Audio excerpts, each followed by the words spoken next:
It's honored to be introduced by Sal. He was one of my heroes in the field of personality psychology, which is my specialty area. Back in the late 70s and early 80s, there was a lot of internal squabble and debate in the field of personality. People really wondering if personality even existed anymore. And people were thinking about closing up shop and changing allegiances and so forth. And Sal, along with probably a handful of others, 2, 3, 4 at the most, were largely responsible for resurrecting the field of personality and saving it. So I was always grateful, as well as many of my cohort, for the work that Sal did in the field of personality. So we owe him gratitude. And gratitude is a topic, coincidentally, of my talk today. Gratitude is a slight change in title from what I gave for the program, but also slightly more accurate as well. I'm going to take this off. You know who I am, right? You see, I bought a new tie just for this conference, and the problem is these things, they cover up your tie, and I think it kind of works, so I want to wear it anyway, show it off. So I'll leave that there for now. Let me start with a quote, which came from a person who was a technology consultant for an investment firm whose offices were housed in the South Tower of the World Trade Center. The person said the following: when the second plane hit the South Tower of the World Trade Center, I had just stepped out of an elevator onto the 44th floor. Dust and rubble burst out of the elevator shafts and stairways. There was a lot of panic. I clung to the need to see and to feel God's love. The descent down the stairwells was orderly and efficient. So many people were actively expressing love for one another, helping them, calming their fears, embracing and comforting them. It sounds strange, but one of my abiding impressions was how much there was to be grateful for and how many people to be grateful to. Things got worse for a time. When the towers collapsed, I was a block away. I was able to keep somewhat focused on the need to love and be grateful. I thought it was very interesting that of all the emotions one was feeling at a time like this, the person would have chose to focus on love and gratitude. Certainly not the reaction I would have had in that situation at the time. And it strikes me then that gratefulness and gratitude is a very interesting, probably very complex emotion that shows up a lot of times in some of the strangest places where you would least expect it. Psychologists haven't done a very good job at studying gratitude. My colleagues and I reviewed the literature on gratitude a couple of years ago, and we found no more than a handful of studies on the topic. Even emotion theorists who you think would study gratitude as a basic, not a basic emotion using their criteria, but at least as an important human feeling, by and large have failed to explore the contours of gratitude.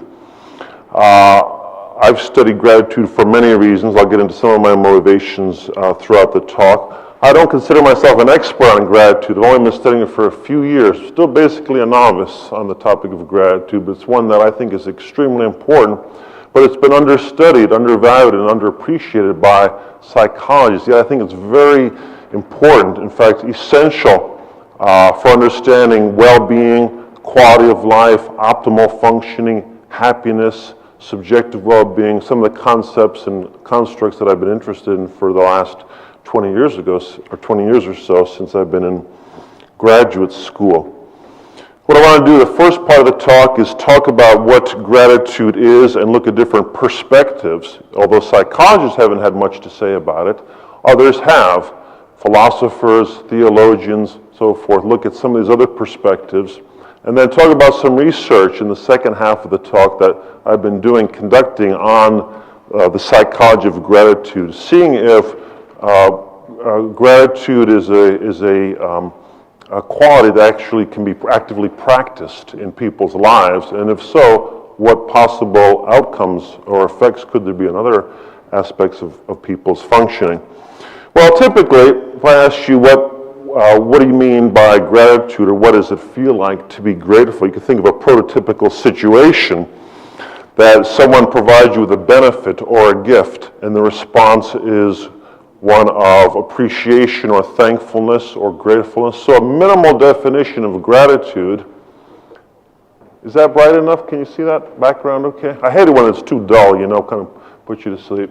The emotional response to a gift, all right, which, just think about it for a moment, is not really sufficient, because all kinds of responses you might have to a gift, okay? So the philosopher Bob Roberts talks about, well, what if someone gives you a velvet Elvis, which is framed in Brazilian rosewood with built-in lighting, that you have to display in your home because that person frequently visits you, and so you hate the gift, right? And but you should be grateful or thankful that they have given that to you. Well, you might feel some gratitude, but probably mixed with other sorts of emotions as well. So you need more than just a response to a gift, because all sorts of responses one can make to a gift, and there's all sorts of dynamics between gifts and givers that make the situation a bit more complex. So one could define it as an inner sense or attitude of appreciation for some benefit received. So here the idea is now you perceive there to be a benefit. Okay, there's some kindness or good thing that someone has provided you with. There's more to it than this. You place a value on what they've given to you. It's important to you. You recognize they intended to benefit you, that you perceive there's some cost in that person's behalf that they have incurred to give this debt to you. So the situation gets a little bit more complex. Two of my favorite definitions of what gratitude is come from philosophers. So Bertocci and Miller, actually Miller, that's spelling's incorrect, wrote in a book called Personality and the Good, 1963, that gratitude is the willingness to recognize the unearned increments of value in one's experience.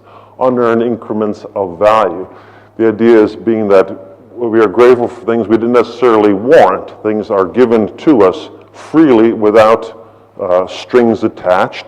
Okay? We didn't necessarily deserve them. Undeserved merit, the idea is here. And so Robert Solomon, philosopher who specializes in the philosophy of motion, said that gratitude is an estimate of gain coupled with the judgment that someone else is responsible for that gain. So we give credit to someone else for positive outcomes that happen to us. It's a recognition that other people are at least partly responsible for the good things, the benefits that we have. Okay. Now, so there's largely interpersonal components so far. We get a gift, benefit, we acknowledge that, we feel gratitude. But there's other meanings as well. So 40 years ago, George Knocknickian, a philosopher, wrote a chapter where he talked about vast thankfulness that cannot be expressed to any human being. Nowadays, there's a whole literature out there on religious naturalism. So throughout the years, centuries, religious emotions like awe, wonder, reverence, gratitude have been felt in response to the beauty and majesty of nature or to human nature, such as the birth of a child. So that's my son when he was 5 days old. He's 5 years old, looks a little bit bigger now. But it's kind of the awe, feeling, wonder that you have when you see the birth of a newborn child. Elicits these sorts of feelings. People will talk about gratitude, feeling grateful in a situation like this. If not the birth of a child, then maybe the birth of a star. So here's the birth of a star. On the left-hand side, you see a little star in the box, and then it's magnified. Hubble telescope, you get great images from the Hubble telescope on the internet. So looking up at a starry sky at night can elicit feelings of awe, wonder, and some sense of gratitude. Well, this is the religious or cosmic gratitude that Knocknickian and others have spoken of, or that Ursula Goodenough speaks of, a biologist at Washington University in St. Louis, in her book, The Sacred Depths of Nature. She says, we are moved to awe and wonder at the grandeur, the richness of natural beauty. It fills us with joy and thanksgiving. So here the meaning of gratitude is a little bit different than being handed a gift and saying, thank you. There's no one person in particular that you are thanking. The commonality is that it's always reflected in benefit received from another moral being or moral agent. We're not grateful to ourselves. It's not like anger or other emotions. You can be happy toward yourself, you can feel pride, you can get angry at yourself, but it would be very unusual to say, I'm grateful to myself, right? That would be kind of bizarre. Even if, your birthday's coming up and you buy yourself a gift because you want to be sure you get the right thing, you're not sure someone else is going to get it for you. So you go to the mall, you take the shower from the hotel, go to the mall, like I did yesterday morning, and you buy something for yourself, but you don't feel gratitude to yourself. You don't thank yourself for getting this gift for yourself. See, it doesn't make any sense that way. So there's always an other involved in gratitude. The moral philosophers, going back a couple thousand years to modern times, have spoken of gratitude as well, have said some very profound things about it. So Cicero, for instance, believed that gratitude was not only the greatest of the virtues, but the parent of all the others. I could have put a lot of quotes up here from moral philosophers. I just happened to choose this one. The Buddha said, a noble person is mindful and grateful of the favors that others do for him. Similarly, harsh words have been directed against the ungrateful. Kant said that the essence of vileness is ingratitude. And so there's a long history. Now, not every philosophical system of the virtues has gratitude in there, but a good many of them do. Many times as an element of justice, a secondary virtue associated with the justice. It was in the system of Thomas Aquinas. We turn to theology, we see lots and lots of emphasis on gratitude, thanksgiving, across religions, across world religions. Whether you look at Hebrew religion, Christian religion, or Islam, let's start with the monotheistic religions, you see it over and over again as a central core theme, a universal religious emotion. Okay, I don't have time to review all of this, but in Hebrew scripture, read the Psalms, saturated with language of praise and thanksgiving. And in Christianity, there's entire theological systems developed that are really based in the notion of thanksgiving, doxology, praise. The word gratitude or thankfulness occurs 150 times in the Old and New Testaments combined. So it's a major theme. So it is in Islam as well. 74 times in the Quran you see thanking, or it's one of its cognates, 74 times.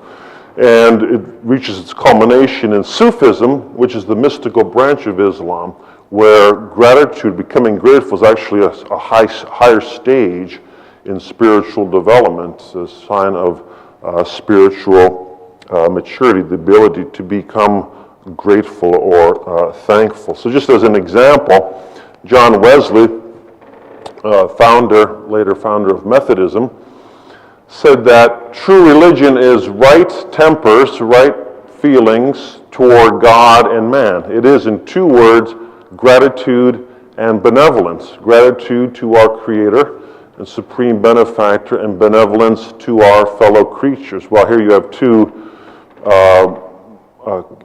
biblical themes, canon-wide themes of justice, okay, and righteousness. Righteous before God, just before others, calls gratitude and benevolence. So it's a theme that comes up again and again as one does, as Dr. Gandhi said the other night, a friendly study of the religions. You see this as a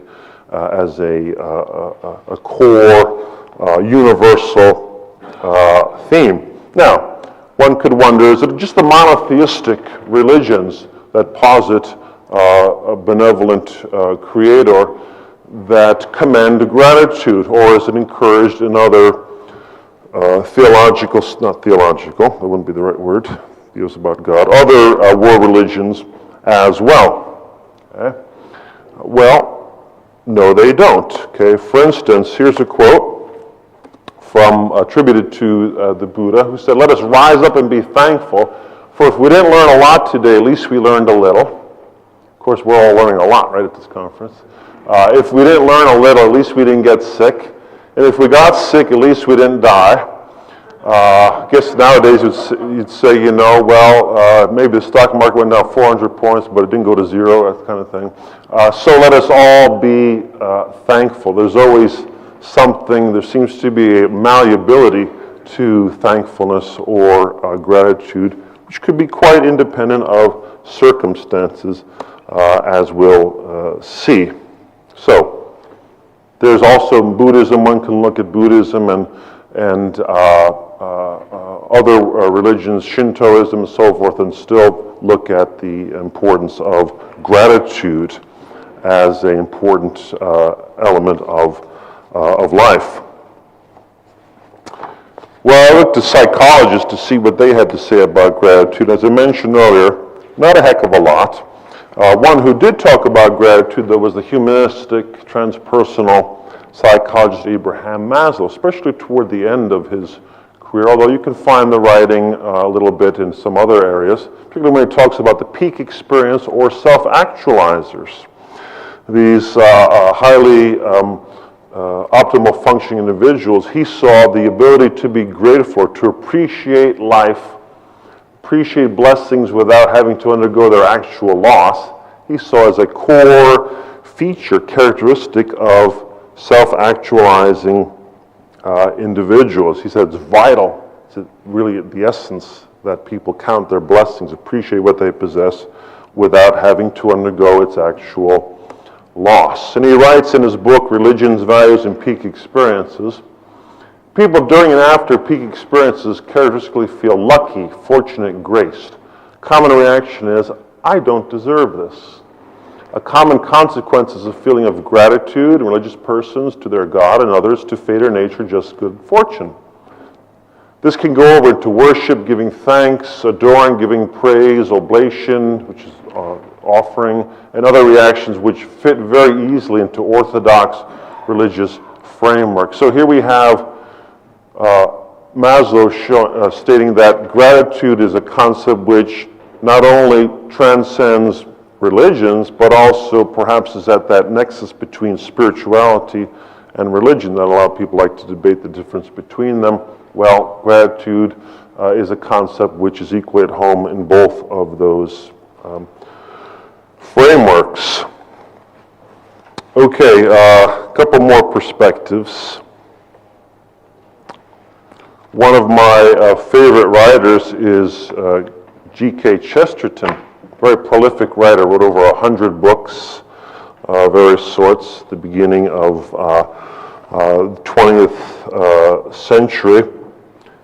Was described as one of the most influential writers of the 20th century. A couple of quotes attributed to him. The test of all happiness is gratitude. And by this I think he meant that show me a happy person, I'll show you a grateful person. It's impossible to be truly happy, authentically happy, without being grateful. Gratitude has produced the most purely joyful moments that have been known to men. Well, people who knew Chesterton described him as exuberant, exhilarated by life. Joy, he talked about, he wrote about. Well, you can see, he looks pretty joyful in this picture, right? Well, no, he looks a little cranky in this picture.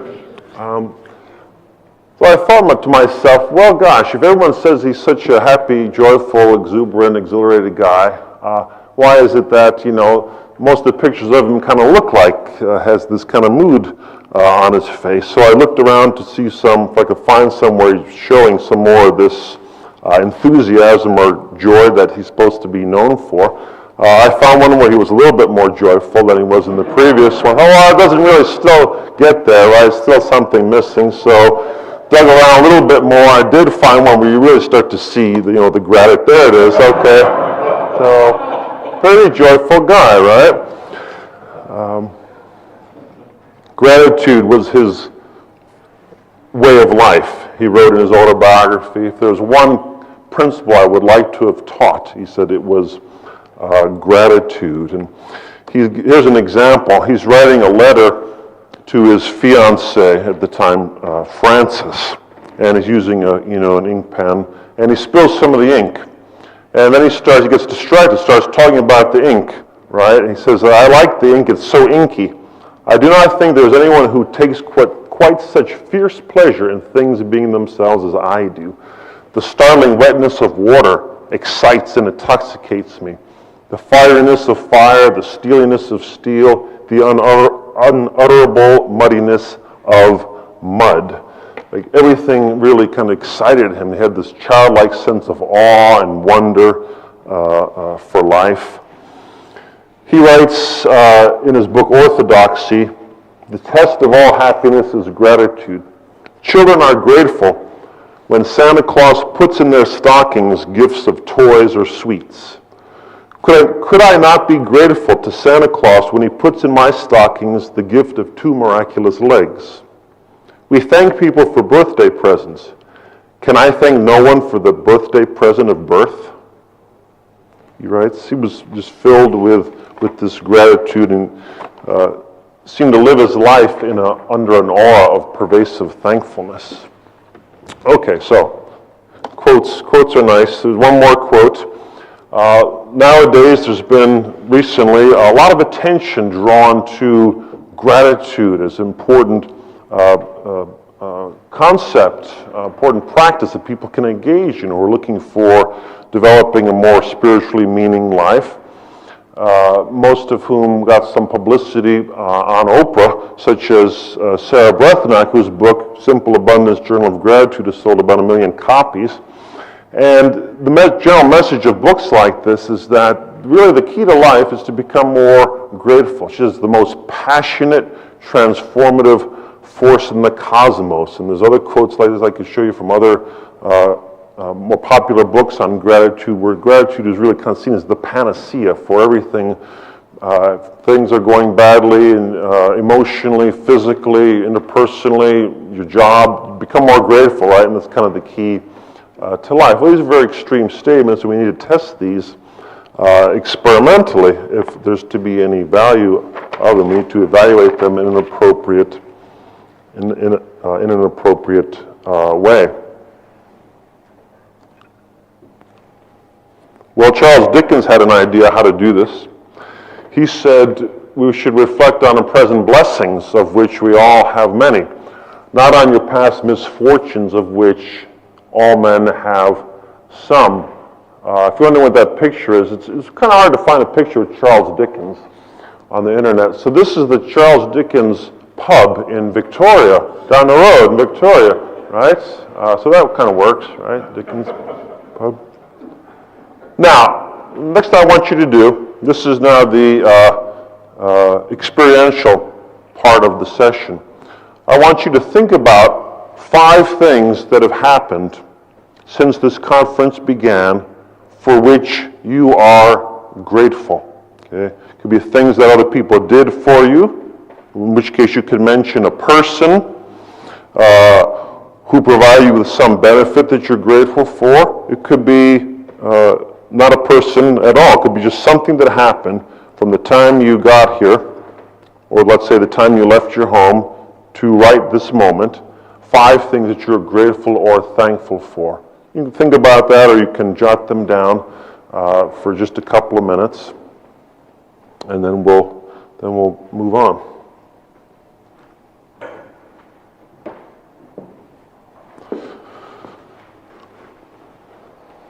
And that winds up being a little tactic I can use to get my glass of water, which I forgot to bring to the front of the room when I started.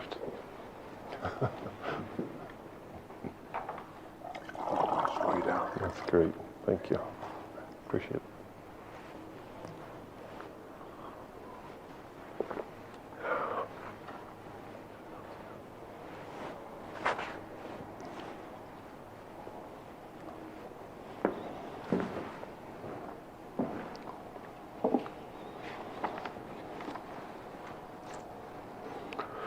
Well, this is what we ask our research participants to do the same thing. In our experiments we've been conducting over the past few, we've done 3 studies now, 3 experiments, where people do just this. We ask them to write down on a daily basis up to 5 things for which they're grateful or thankful.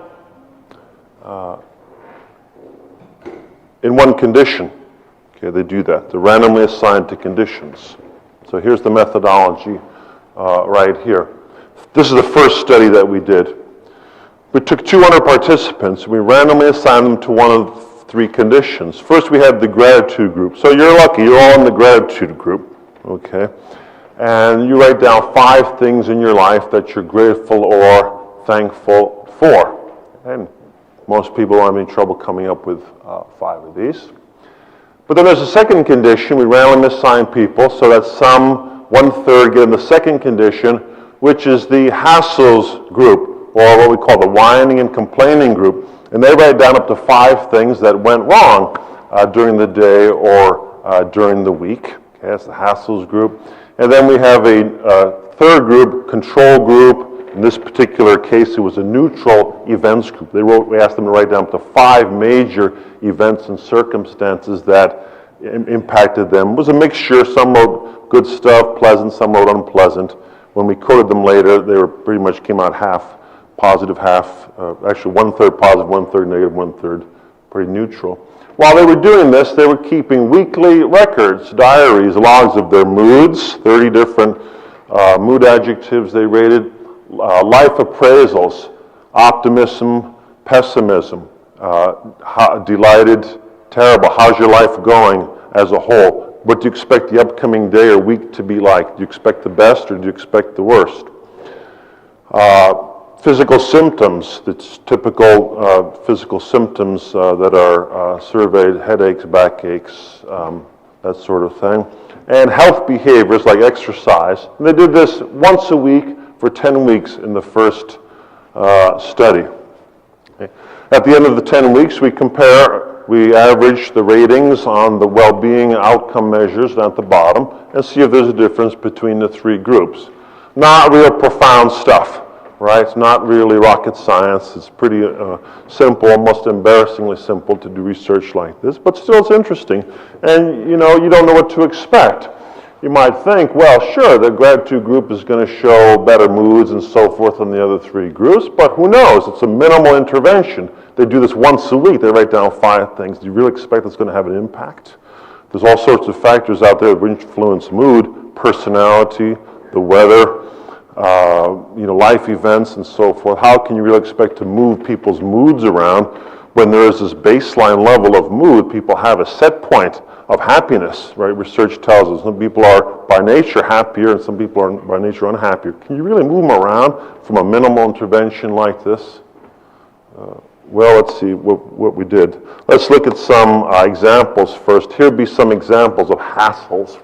Your typical garden variety types of hassles, parking, finances, exams. These were college students, by the way. Having a horrible test in health psychology, somebody mentioned, which I felt kind of bad since I was teaching that class at the time. Rude customers on a Sunday morning, doing a favor for a friend who didn't appreciate it, so lack of gratitude to someone else was seen as a hassle. What about the gratitudes, or these uplifts or benefits, blessings, whatever you want to call them? What sort of things did people mention? Wide variety of different things were mentioned here. Just waking up, people were grateful for that. Generosity of friends, warmth of family, to God, to parents, what I've learned. Someone had been to a concert the night before, to the Rolling Stones, so they said they were grateful to the Rolling Stones, who are, by the way, going on tour again, so you still have a chance to see them. It's nice to know there'd always be someone older than you performing on stage, right? No matter how old we get to be, that they'll be up there.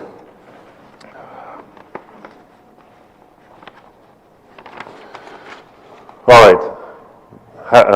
Hassles, gratitude. You get the idea, right? So they're writing these lists every day or every week. We want to see what happens to them after 10 weeks. Well, what we found was relative to the other 2 groups, the gratitude, people in the gratitude condition, they tended to feel better about their lives as a whole. I'll show you the next slide. I'll have data on it. Felt better about their lives as a whole. They were more optimistic about the upcoming week. They reported fewer physical health complaints. They actually, this was the most surprising finding, they actually spent more time exercising, spent an hour and a half more per week exercising than the ones in the other group, especially compared to the Hassel's condition. That was your biggest difference there. About 4.5 hours to 3 hours, so that's a whopping difference, an hour and a half. Especially for me, I don't exercise at all, so anything is a lot. An hour and a half is really a lot. I tried it once, but it made me tired, so I stopped exercising. Okay. And they also said they had made more progress toward life goals. We asked them, this was a separate study going on simultaneously. We asked them to write down 5 goals, projects they want to accomplish in the next 2.5 months, which is the length of our academic quarter at Davis. Then after that 10 weeks ended, we asked them, okay, tell us how much progress had you actually made on those goals? Self-perceived progress, admittedly. Well, it turns out the ones in the gratitude group perceived they actually made more progress toward their goals than the ones in the other 2 conditions. The data look like this. So life as a whole, there you see it, 7-point scale. Upcoming week, life as a whole went from terrible to delighted. Upcoming week, pessimistic, expect the worst, optimistic, expect the best. Fewer physical symptoms, more, there's the exercise finds, actually an hour and a third more per week. And then the last line is just to show you that the manipulation worked. Actually, they were more grateful, appreciative, and thankful, 3 adjectives we use on the weekly form to measure the sense of gratitude. So, seemed to be some benefits in study 1.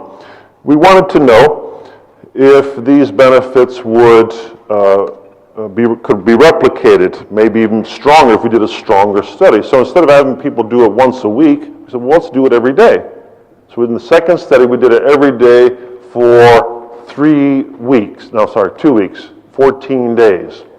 Once again, gratitude group, Hassel's group. Now in the second study, we introduced a different third condition. We had them engage in a downward social comparison. We asked them, write down 5 ways in which you're better off than someone else.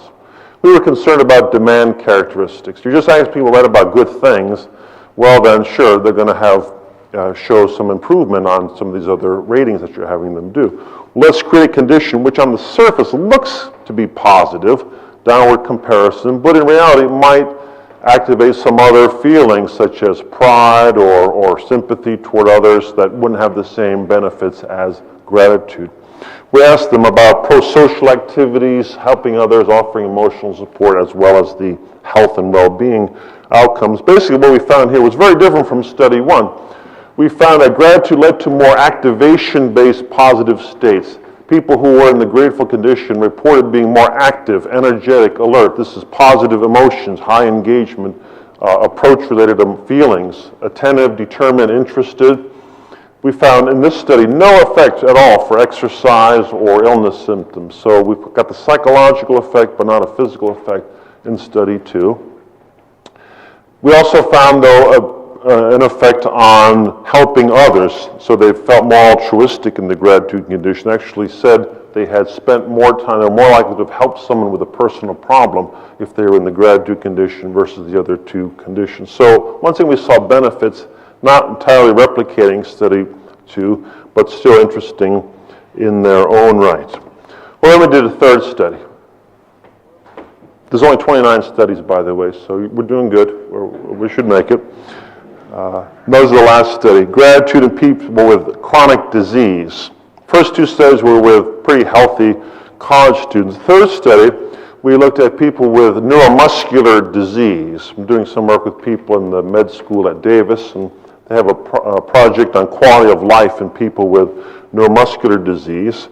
So I was able to solicit the help of 140 of these individuals from around the country, various forms of neuromuscular disease. By the way, these are diseases where there's muscular weakening, pain, degeneration, over 300 different diseases. Post-polio disease is probably one of the best known ones. There's others as well. Overall prevalence, about 4 million in the United States. And they have a big clinic, neuromuscular disease clinic at the medical center at Davis. Well, we randomly assigned them to 3 groups. The gratitude thoughts, which is the same gratitude condition as the first 2 studies. A thoughts plus expression condition, we asked them, write down what you're grateful for and who you're grateful to. We thought that might have an added benefit, focusing not on just the gift, but also the giver behind the gift. And then we didn't do a hassles condition. Thought, chronic pain, we don't want to mess up these people anymore by having them focus on hassles. So we just had a true control group with no ratings at all. Just the emotional, physical, and social well-being over a 3-week time frame. So there's every day for 3 weeks were our dependent variables. Findings, pretty similar, replicating previous study number 2, the daily study. More positive emotions, so more alert, more active, more energetic, more attentive, more enthusiastic. No differences on unpleasant feelings such as anxiety, depression, sadness, anger. They weren't less unhappy, they were just more happy. It affected their positive emotions, but not their negative. Life appraisals, they felt better about their life as a whole, more optimistic. They felt more connected to others. We included that because that's an issue with people with neuromuscular disease. A lot of them are isolated, living by themselves, don't feel part of their community. So just writing down that which they were grateful for on a daily basis seemed to increase their sense of connectedness to others. They actually slept more, half hour more per night. They woke up, they said they were more refreshed from their sleep than those who were in the other conditions. Once again, no effect for exercise or no effect for subjective ratings of pain, we asked them. So, we see benefits in each of the 3 studies of a grateful focus. Now, we also attack the problem of gratitude and well-being from a trait perspective as well. So we developed a questionnaire that measures the grateful disposition, the GQ, a 6-item scale, pretty reliable. We just published it in JPSB in January of this year.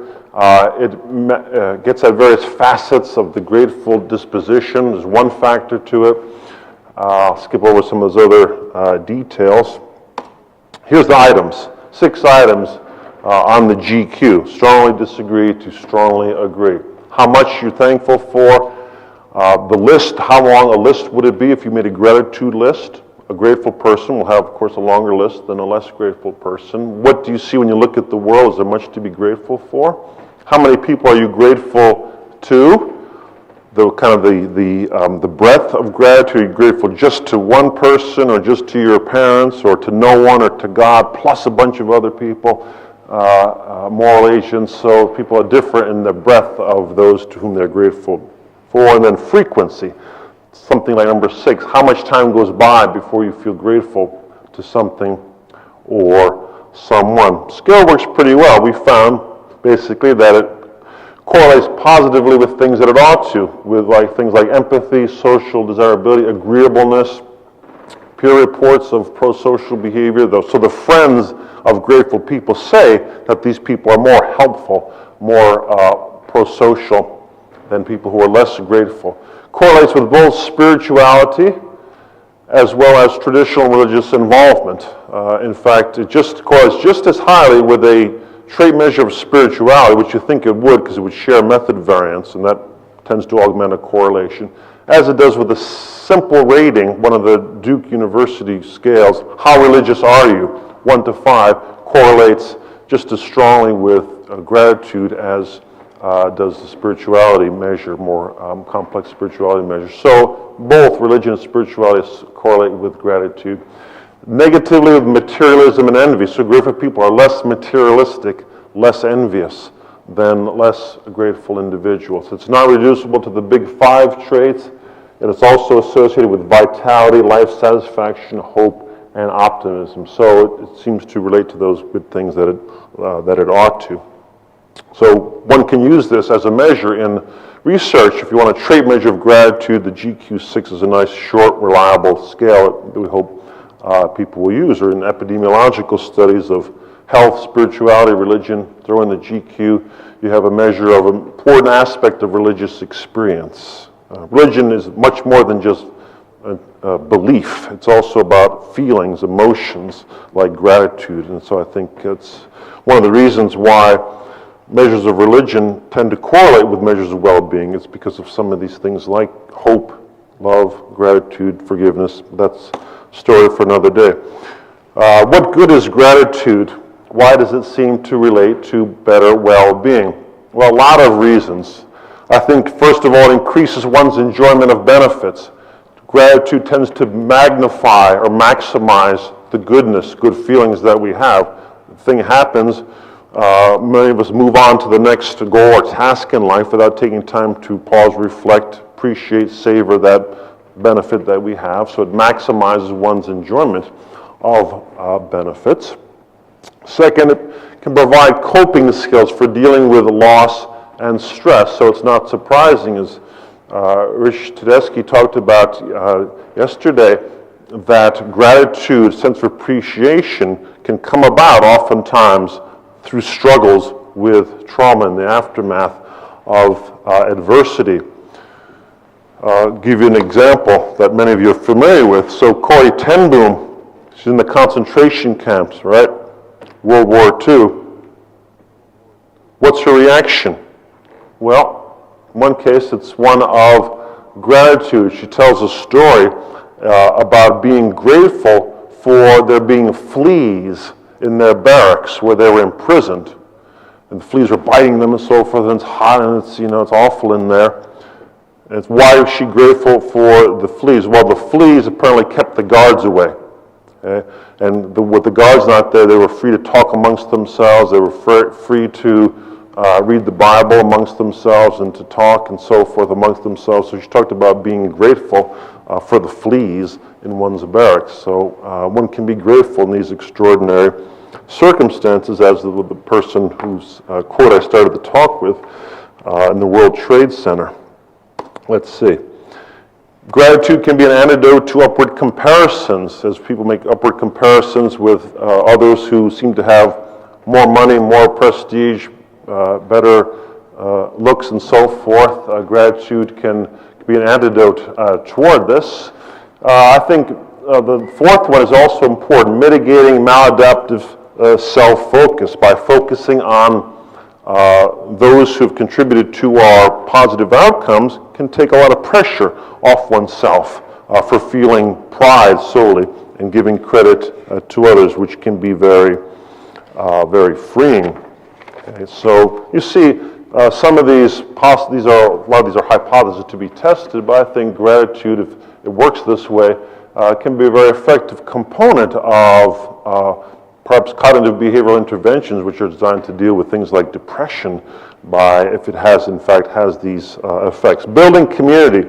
So not all the benefits are internal or intrapersonal. Some of them are interpersonal as well. Sociologists have talked mostly about this. Gratitude's power in building community as the moral cement of society, as George Simmel, one sociologist, discussed. Albert Schweitzer said this. He said, the gratitude that we encounter helps us believe in the goodness of the world and strengthens us thereby to do what is good. It's much more than just kind of personal benefits, feeling better, better health, longevity, whatever. He's saying that, no, it's a bigger story than that. There's a bigger picture involved here with gratitude. Now, if you like that quote, you can find more. We did a little book last fall, right before Thanksgiving, called Words of Gratitude. It's a little gift book, $12.95. They have it on the table outside. Okay.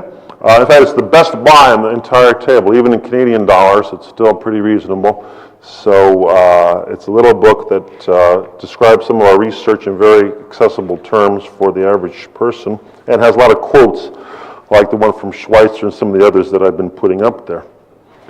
Okay, very quickly. If gratitude is so good, why is it so difficult? Well, a lot of people have trouble with the gratitude, right? Well, there's lots of obstacles to it. I don't have time to get into all these. Sense of victimhood, victimology kind of mentality that's running rampant nowadays. Sense of entitlement that we deserve all the things that we have, so how can we be grateful for them? Rejection of dependency, okay? To say you're grateful means that you're giving credit to other people for what you've accomplished, right? And so some people, especially men, can be very queasy about becoming grateful because it implies that they didn't do it all themselves, right? There's other people to thank that helped them along the way. And so this fear of becoming dependent upon others, I think all these things block or impediments to a sense of gratitude that kind of have to be dealt with and worked through. It's a choice, though. Gratitude is an attitude. We're not born as grateful individuals. That's why we have to spend so much time trying to teach our children to be thankful. So Henry Nguyen, the priest and psychologist, said that gratitude as a discipline is a conscious choice. I can choose to be grateful even when my emotions are steeped in hurt and resentment. It's amazing how many occasions present themselves in which I can choose gratitude instead of a complaint. So it was with this person. This is a man with Lou Gehrig's disease, with ALS.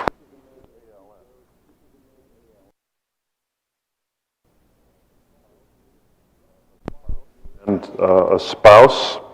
For 5 years, he's faced with this disease, degenerative disease. It's going to be fatal. He writes these words when the disease has taken most of the life and movement away from his body. He says, I believe that life is not always fair. It has certainly been true in my case. It is not fair that I should have wonderful, caring, supportive parents who raised me right, and brothers and sisters that are there when I need them. It's not fair that I should be blessed with a beautiful, talented wife, and together we should have two equally beautiful, talented daughters who make us proud daily. No, he says, life is not fair. Why should I have had so many years of good health and energy and good friends to camp and backpack with through the years?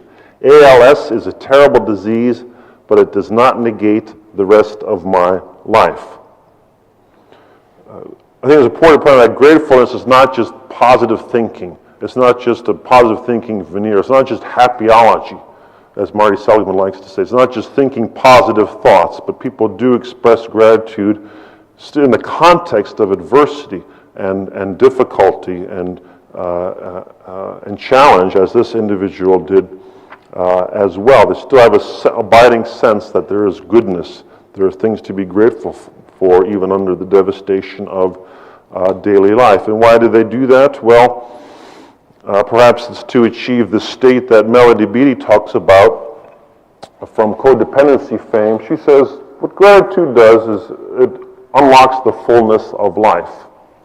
You think of what the word gratefulness, you could actually, as some people have, split into two. Gratefulness, a life of fullness. It turns what we have into enough and more. It turns denial into acceptance, chaos to order, confusion to clarity. It can turn a meal into a feast, a house into a home, a stranger into a friend. Gratitude makes sense of our past, brings peace for today, and creates a vision for tomorrow. And I'll leave you with that. I like that quote. That's good. Thank you. Thank you.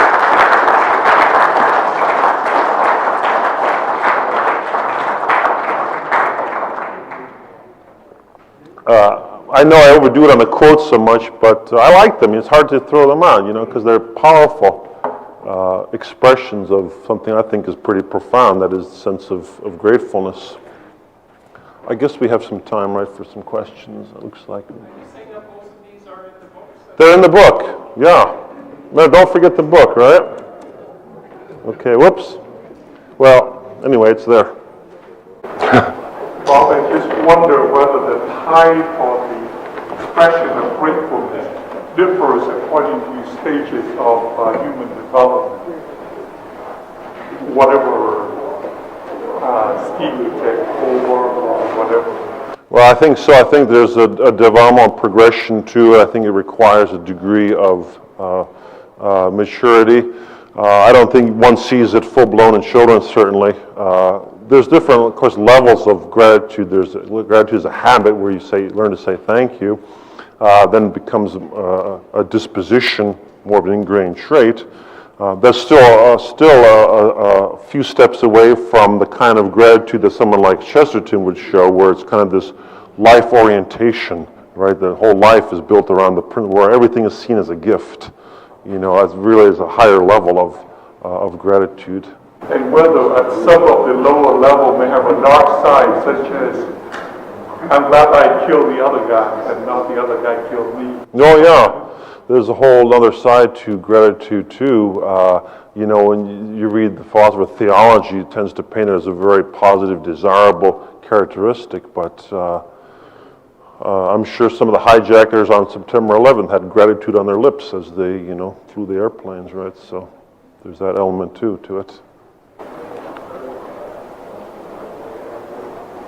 The critique. You mentioned that Sufism is part of Islam. I would like to say that Sufism is also a universal mysticism that is not related to. Oh, okay.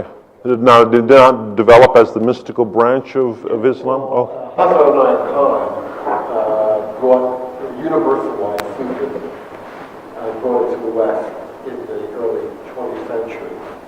He now felt called the Sufi order.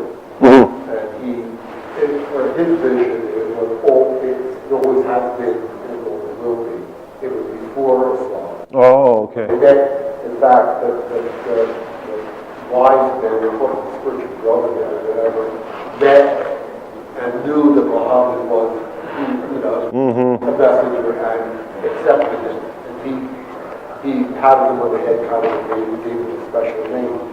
But Islam co-opted the Sufis. I see. Good. Thank you for that. Yeah. The other thing is, where did you find or discover that is, for Sufism, that is gratitude is a stage in the journey? Well, I had actually a postdoc who was Sufi, and she did a lot of research. And so I don't know what particular volume she found that in, but she did, read Ibn Arabi and all the Sufi masters and found it somewhere. Some book, Essentials of Sufism, I'm sure. Very interesting. Thank you. Have you done a study on comparing your 6-week treatment, 8-week treatment, daily treatment with this compared to antidepressants? No, I'd like to do something like that. Recommendation, because I'm very not for GPs who don't know much about psychotherapy. It's a simple thing, which is like people who can't find things, and for 8 weeks with them without the antidepressants, you should get one of your Ph.D. Yeah, I think. We know that other cognitive treatments are as effective. I know optimism training seems to be as effective, and the recent review came out and showed that cognitive behavioral therapy is as effective as pharmaceuticals for treating depression, particularly having longer-term positive benefits. That the drugs work in the short term, but longer term, because these cognitive treatments kind of build in skills and strengths for later on that will serve the person after they're no longer depressed. I like that.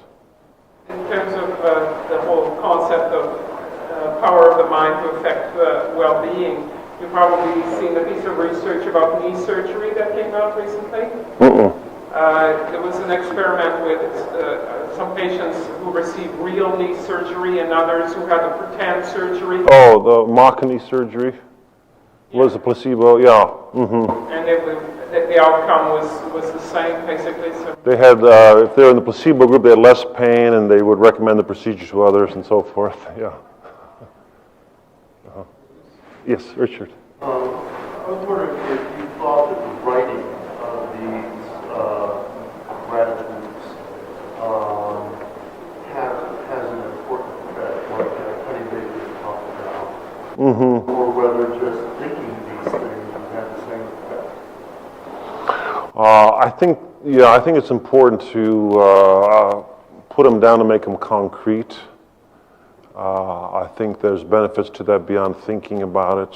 I think that causes a person to reflect more about each one. But I don't know, we could do a study like that where we have a thinking versus a writing group and see what the impact would be. You're thinking that these people are reflecting more deeply. But then again, it could also be that, the people become so focused on just keeping a list, they're not really doing it very mindfully either.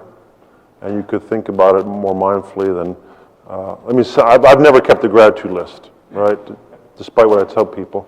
That's off the record, by the way. But I think about stuff all the time that I'm grateful for, but I never actually write it down. Because I find writing it down it's a burden to sit down and do that. It's hard work. I hate doing it, right? And it could be done in a mindful way, but it could be done as just another chore, in which case you wouldn't have these benefits. In my experience, it's something that really one becomes naturally to one as you walk life, so to speak. And what do you think about teaching it? Do you think it can be taught? Can be facilitated? I think so. I think, like any virtue, I think, modeling it is the best way, doing it, or hanging out with people who are good at it, or reading the works of people like Chesterton or others who just have a different way of looking at the world. So I think it can be. And so it's a part of character education programs. Not all of them have gratefulness or thankfulness as a core virtue, but a lot of them do. And theirs, of course, assuming it can be taught and modeled. A question and a comment. The question is, how do you explain the difference in results of the three? Of the three, yeah. And the comment is, actually, there is this kind of training. It's in the work of St. Ignatius. 400 years, each day he asks people to do an examen. That's right. The first point is gratefulness. That's right. Moral examination, yeah. I think some of the findings are because of the different time frames. So over 2 weeks, you're not going to see people change their health behaviors very much. They're not going to exercise more. They're not going to have fewer health problems. The time frame is not long enough. Okay, whereas we saw that over 10 weeks. Now, I don't know why it affected mood in one study, but it didn't in the other one. And, of course, all the reviewers who reviewed the manuscript still want to know that, and can't answer the question for them either. But studies 2 and 3 look more similar. So I think the daily studies tend to be a little bit more, have more consensus between them. But the next study we're going to do is with married couples. We're going to look at marital satisfaction as a function of them each keeping gratitude journals, probably separately, to kind of expand our dependent measures, to go beyond the kind of self-well-being to collective well-being.